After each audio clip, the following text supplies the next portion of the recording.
Olá, estamos de volta com o Momento Jurídico e o tema delação premiada. Sobre delação premiada, como instituto do direito penal e do processo penal, sabemos que todo o instituto ele é cercado pelos seus princípios, que é de onde surge, que é possível a aplicação dentro da legislação. Sobre os princípios, doutor Joel, o que você pontua em relação à delação premiada? Na verdade, a delação premiada ela tem os seus pontos positivos, pontos negativos, estudados e defendidos por muitos dos nossos doutrinadores de renome, que são os estudiosos da lei, né? Muitos deles eles são contrários à delação premiada pelo princípio da proporcionalidade, alegando a falta de proporcionalidade. O que seria essa proporcionalidade? Tudo no direito penal, principalmente, ou no direito administrativo, ou qualquer ramo do direito, ele tem que ser proporcional. O que é proporcional? Ele tem que ser dado, no nosso caso, no penal, uma pena proporcional ao crime cometido. Então, esses críticos nos falam que como que vai efetivar uma proporcionalidade sendo dada uma delação premiada para um participante do delito que cometeu o mesmo delito que o outro com a pena mais branda. Então que isso não seria proporcional na visão deles, que um teria uma pena mais branda que o outro, sendo que foi cometido o mesmo crime. Certo. Entretanto, no meu ponto de vista, eu não concordo com essa explanação. Por quê? A proporcionalidade ela é efetiva, ela é muito bem aceita quando ela vai diretamente na questão do desvendar do crime. No meu ponto de vista, a proporcionalidade ela vai direto no desvendar do crime, não na aplicação da pena. Que a aplicação da pena ela não só é de caráter repressivo, mas também de caráter preventivo, para outras pessoas não cometerem aquele crime. Então, para mim, não afeta a proporcionalidade, no meu ponto de vista. Além da proporcionalidade, uns defendem também do contraditório e da ampla defesa. Que a alegação deles, né, no ponto de vista desses doutrinadores, pela delação premiada ser feita entre o Ministério Público e a defesa, ela tira do poder jurisdicional o poder de julgar. É um ponto de vista um pouco também que não vai, que eu bato de frente no meu pensamento. Por quê? O juiz, que é o representante do Estado, ele não participa da delação premiada, do acordo da delação premiada. Mas o processo, ele vai continuar os seus trâmites normais, de acordo com o Código de Processo Penal, e vai ter penas, o juiz que vai aplicá-las. O juiz que vai decidir se a delação ela é eficaz, ela foi eficaz, juntando as provas que carreadas através daquela delação. Valor é feito isso. Então, no meu ponto de vista, também não vai de conta esse princípio, não. Mas vale ressaltar que são os pontos dos doutrinadores contrários. E os favoráveis, é comum da minha ideia, que não se valem não afeta esses princípios por esses fatos que eu mencionei. Certo. Mas é um ponto, né? O princípio da proporcionalidade ele tem várias vertentes, né? Ele tem inclusive subprincípios, né? Para algo ser proporcional, ele deve ser adequado, útil, e os fins devem justificar os meios. Então, é adequado usar esse meio de prova para proteger um bem jurídico de toda a sociedade? Eu entendo que sim. Ele é útil também porque, como dissemos no bloco anterior, são crimes praticados dentro de escritórios. Então, sem esse tipo de meio de prova, a materialização dentro de um processo criminal desses desvios, desses crimes praticados, seria impossível. E os meios justificam os fins porque nós estamos usando um meio investigativo para conseguir carrear o processo penal, para conseguir juntar ao processo penal, justamente aí respeitando o contraditório e a ampla defesa, elementos para o juiz conseguir julgar, né? Quando dizem aí alguns doutrinadores que isso tira do Estado juiz a possibilidade de apreciar o processo, Eu concordo com o Dr. Joel e discordo de doutrinadores que vão contra, porque, afinal, o acordo é feito pela acusação e defesa, mas sempre é o juiz que vai dar a palavra final. Ao juiz cabe homologar o acordo. Se o juiz verificar que não foi efetivo, que se trata de uma mentira, ele simplesmente não vai homologar o acordo e de nada valerá. Então, também não vejo problema nenhum em utilizar esse tipo de prova, até porque a criminalidade que temos hoje na sociedade, como dito em outro programa, denominada sociedade do risco, uma sociedade de terror, que o crime circula à nossa volta o tempo todo. Institucionalizado, né? Ele está nos órgãos públicos, ele está nas favelas, ele está nos supermercados, o crime está em todo lugar. Tudo quanto é lado, né? Está tudo quanto é lado. Na verdade, está igual o vento. Ele vai de ponta a ponta, de norte a sul, de leste a oeste. Então, numa sociedade de risco, onde o crime hoje é globalizado, nós temos que dispor de meios de provas mais efetivos. E o Brasil vem inovando com a Lei 12.850, que é a Lei de Organizações Criminosas, que veio no final de 2013, se não me engano, inovando já atrasado. Porque países como os Estados Unidos da América, nações como a União Europeia já utilizam de meios de prova desse tipo há muito tempo. É interessante você tocar nesse assunto que no dia de hoje, quando nós estamos gravando esse programa hoje, o Brasil ele se discute muito essa situação que teve em relação a essa corrupção, né, na FIFA, no futebol. E alguns elementos desse tema só vieram à tona com a delação premiada um dos acusados lá, que é o J. Ávila, né? Salvo engano, que apontou, eu creio que é ele.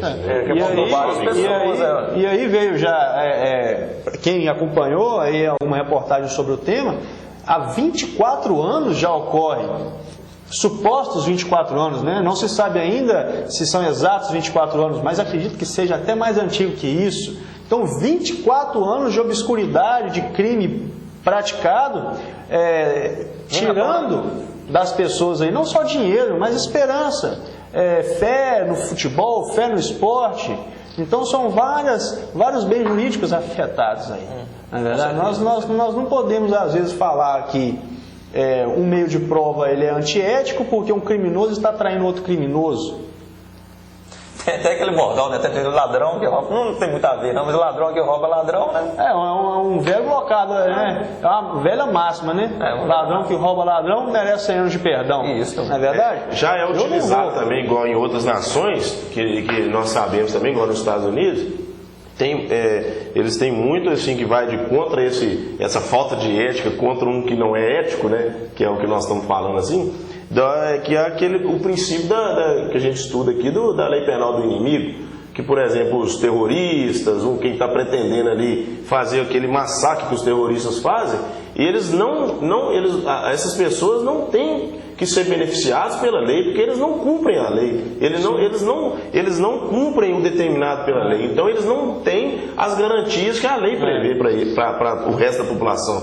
Então essa é uma discussão assim, é uma coisa mais aprofundada, a questão do direito penal do inimigo, mas vem de contra esse fato de alguns doutrinadores falar que é antiético você denunciar o seu colega de crime, entendeu? Se ele não tem ética para respeitar as leis, para não cometer crimes, como que isso seria antiético uma pessoa que faz o Estado chegar até essa pessoa? Eu acho a proporcionalidade aí, ela não deve... Muito boa sua colocação. Com certeza, a proporcionalidade ela não deve ser aferida dentro do próprio mundo criminoso, né? Ali nós temos um contexto separado do contexto geral. Nós temos que aferir essa proporcionalidade. Seria um mundo dentro de um mundo. Um mundo dentro de um mundo, uma subcultura. Né? Uma subcultura, um submundo na expressão criminológica. Né? Nós temos aí teorias da subcultura criminal.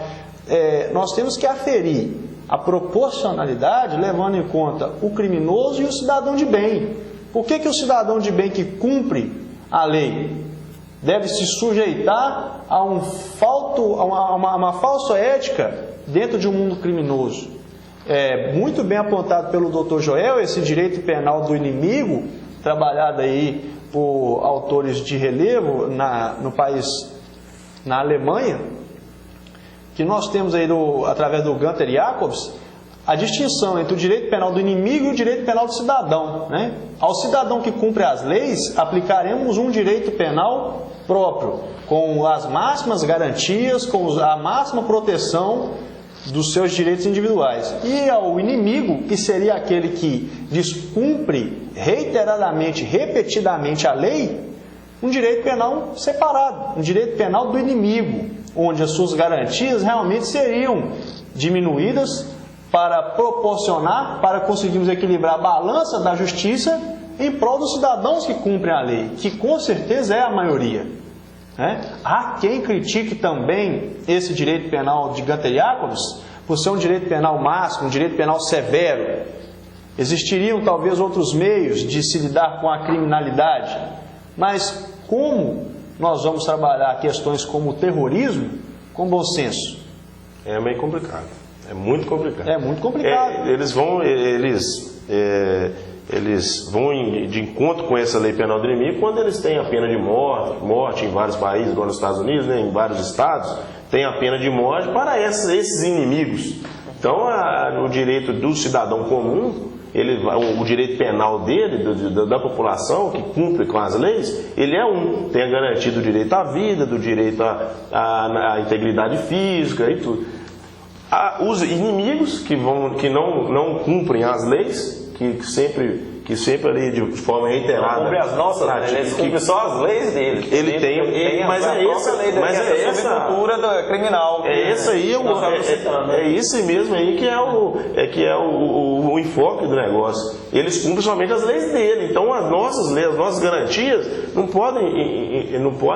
eles não podem se valer das nossas garantias. Agora, grosso modo, a gente pode falar que isso seria um câncer dentro do Estado. Um câncer dentro do Estado. Certeza, apesar de não é mais diretamente o direito penal do inimigo que nós estamos falando sobre a delação premiada. Só que no meu ponto de vista, é uma vertente, sim.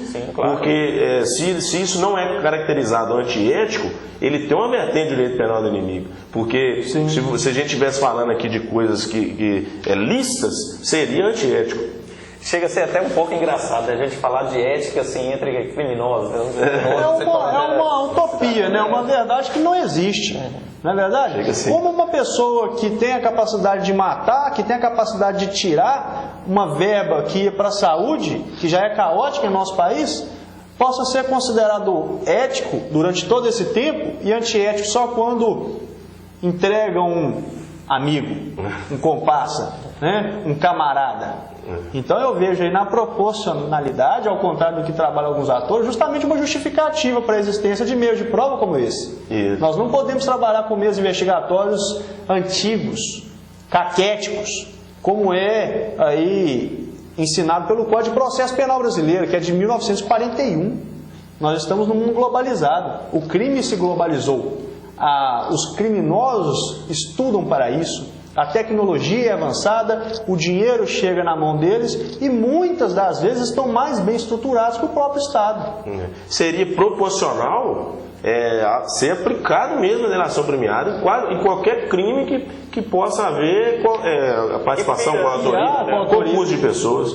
Então é um ponto de vista assim, que eu não concordo mesmo não. A proporcionalidade seria o desmantelamento dessas organizações, o desmantelamento dessas pessoas que vão contra o resto da sociedade, que cometem esse tipo de crime, afeta toda a sociedade. O interessante é sobre essa discussão, sobre esse programa e sobre outros temas que a gente discutiu outrora, e vamos discutir para frente também, é que a gente sempre vira e mexe, a gente volta na situação de como as nossas leis estão defasadas, né? Sobre o código, que é de 1941, o nosso Código de Processo Penal de quando? É dessa época também, de uma época que o Brasil vivia em um regime ditatorial fascista, né? E inclusive há doutrinadores que dão um apelido de Código Frankenstein, né? Carregados de remendos, não é verdade? E remendos que não vão tornar perfeita a norma. Ela, apesar dos remendos, continua caquética, continua antiga e ineficaz. Lógico que não depende só de boas normas, depende de um aparato estatal físico-financeiro que dê condição de cumprir, como está exercendo muito bem a Polícia Federal. que, na minha opinião, é uma das instituições mais respeitadas desse país, que estão fazendo um trabalho Uma de das maior poucas que relevo. trabalham bem mesmo. Sim, apesar de não ser a única que tem a estrutura que possui. Né? Nós temos instituições outras, que eu não vou aqui comprar a briga para falar quais são, mas que, apesar de uma estrutura física excepcional, parece-me não haver interesse falta em de cumprir interesse, suas finalidades. Falta de interesse. Dos nossos Totalmente representantes. é falta de interesse dos nossos representantes, Esbarramos também aí. dos que estão na frente dessas organizações, né? Os que estão para fazer acontecer. Até porque muitas das vezes a organização criminosa ela encontra enraizada dentro do poder público, dentro do poder executivo, dentro do poder legislativo e até do judiciário, né? Então, como vão elaborar leis, como vão incentivar investigações que acabem respingando neles próprios, né? Isso. E isso é assunto até para um próximo programa, né? O Momento Jurídico de hoje termina e até mais.